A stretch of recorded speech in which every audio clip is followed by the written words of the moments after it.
बड़ी सीधी सी बात है कि अगर खाना बनाने की किताब हो, सारी उम्र बैठ करके आप पढ़ते रहोगे तो कभी तुम्हारा पेट नहीं भर सकता। जब तक आप खाना बनाओगे नहीं, उसे स्वयं खाओगे नहीं, कभी तुम्हारा पेट नहीं भर सकता।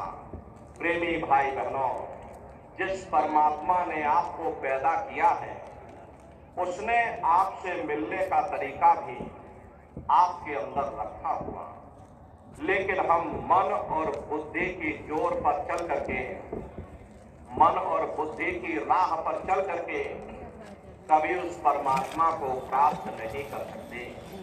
अगर मालिक को पाना है तो हमें गुरुमुखों की शरण में जाना पड़ेगा। हम एक मैला कपड़ा लेकर के रंग चढ़ाने के वाले के पास जाते हैं।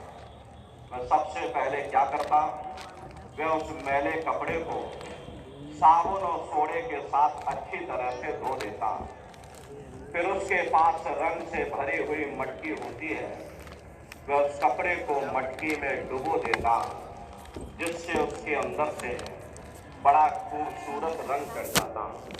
ठीक उसी प्रकार से हमारा आपका ये मन दुनिया की काई में, दुनिया के रंग में रंगा हुआ है। जब हम महात्माओं के पास जाएंगे, वे अपने संगत और सोहबत के द्वारा, अपने सत्संग वचनों के द्वारा हमारे मन के ऊपर ये जो दुनिया की काई जमा है, ये जो दुनिया की गंदगी जमा है, उस गंदगी को साफ कर देंगे।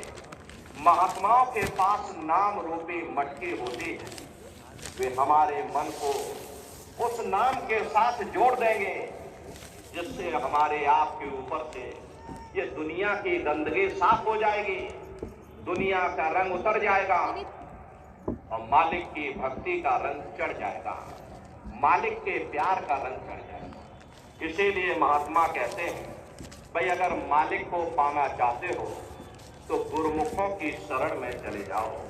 प्रेमी भाई बहनों, विद्या की ताकत हर बच्चे के अंदर होती है, लेकिन वो सोई हुई रहती है। लेकिन जब बच्चा स्कूल कॉलेज में जाता है, अपने गुरुजनों का कहना मानता है, उनका आदर सत्कार करता है, रात को जाग जाग करके मेहनत करता है, वह सोई हुई ताकत जाग जाती है। लेकिन जो बच्चा स्कूल ही न जाए, गुरुजनों का कहना ही ना माने, उनका आदर सत्कार ही ना करे, मेहनत ही ना करे, अरे ताकत तो उसके अंदर भी रहती है, लेकिन सोई हुई रहती है, सोई हुई ही चली जाती है। हमें उस मालिक की भक्ति मन के पीछे लग करके नहीं, बल्कि जिस राह पर गुरु हमको चलाएं, उस राह पर चल करके करनी चाहिए। इसीलिए महात्मा कहते हैं कि भाई गुरु की शरण दृढ़ कर ले, बिना इस काज नहीं सरना। आगे महात्मा कह रहे, लाभ और मान क्यों चाहे, पड़ेगा फिर तुझे देना। प्रेमी भाई बहनों, उस परमात्मा की भक्ति केवल परमात्मा को प्राप्त करने के लिए ही करनी चाहिए, दुनिया की इच्छा और तृष्णाओं के लिए नहीं, धन दौलत के लिए नहीं, जमीन जायदाद के लिए नहीं, बेटा बेटी के लिए नहीं। ऐसी दीवानी दुनिया भक्ति भाव नहीं बूझे, कोई आवे तो बेटा मांगे, यही गुसाई दीजिए। कोई आवे दुख का मारा, हम पर कृपा कीजिए। कोई आवे तो दौलत मांगे, भेंट रुपया लीजिए। कोई रचावे ब्याह सगाई, सुनत गुसाई दीजिए। और साचे का कोई ग्राहक नहीं, झूठे जगतपति जे, कहे कबीर सुनो भाई साधो, अंधों को क्या कीजिए। प्रेमी भाई बहनों, इसी तरह से इच्छा और तृष्णाओं को लेकर के आते हैं। कोई बेटा बेटी मांगता, कोई धन दौलत जमीन जायदाद मांगता। प्रेमी भाई बहनों, इस जड़ संसार में ये मन की ख्वाहिशें, ये मन की मांगे कभी पूरी नहीं हो सकती।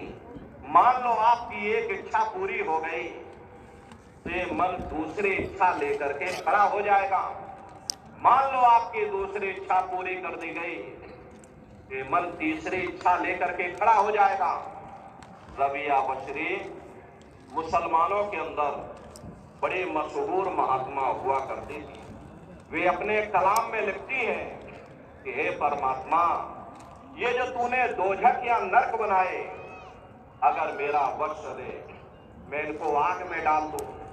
हे परमात्मा, ये जो तूने स्वर्ग या बहिष्ठ बनाए, अगर मेरा वश चले मैं इनको समुद्र में बहा दूं, ताकि ये दुनिया के लोग ना तो तेरे नरकों के भय से तेरी भक्ति करें, ना कोई स्वर्ग की आशा रख करके तेरी भक्ति करें। जो मालिक के प्यारे होते हैं वे केवल उस परमात्मा को प्राप्त करने के लिए उस परमात्मा की भक्ति करते हैं। अरे दिल का हुजरा साफ कर, जाना के आने के लिए ध्यान गैरों का हटा, उसको बिठाने के लिए प्रेमी भाई बहनों मन तो एक ही है। चाहे दुनिया के मोह में फंसा लो, चाहे तो मालिक की भक्ति में लगा लो। ये मोह ममता के कारण ही हम लोग संसार में दुखी बने रहते हैं। अगर मोह ममता हमारे अंदर से निकल जाए, कोई भी जीव इस संसार में दुखी नहीं हो सकता। अपनी बुद्धि से आप विचार करिए, अपना बच्चा बीमार हो जाए, हमें रात भर नींद नहीं आती, बाहर भूचाल आ जाए, भूकंप आ जाए, चाहे कितनों के बच्चे दब करके मर जाएं, मन में रत्ती भर फर्क नहीं पड़ता। अरे अपनी औरत बीमार हो जाए, ये मन रात भर तड़पता है। पड़ोसियों के चाहे कितने जनाजे निकल जाएं, मन में रत्ती भर फर्क नहीं पड़ता। कारण क्या है? कारण सिर्फ एक ही है कि मन ने बीवी और बच्चे को अपना समझा, बाकी सबको बेगाना समझ लिया। जिसको आप अपना समझोगे वही तुम्हारे लिए दुख का कारण बन जाता। इसीलिए महात्मा कहते हैं भाई मालिक की भक्ति केवल मालिक को पाने के लिए करनी चाहिए, दुनिया की इच्छाओं और तृष्णाओं के लिए नहीं, धन दौलत के लिए नहीं, मान सम्मान के लिए नहीं।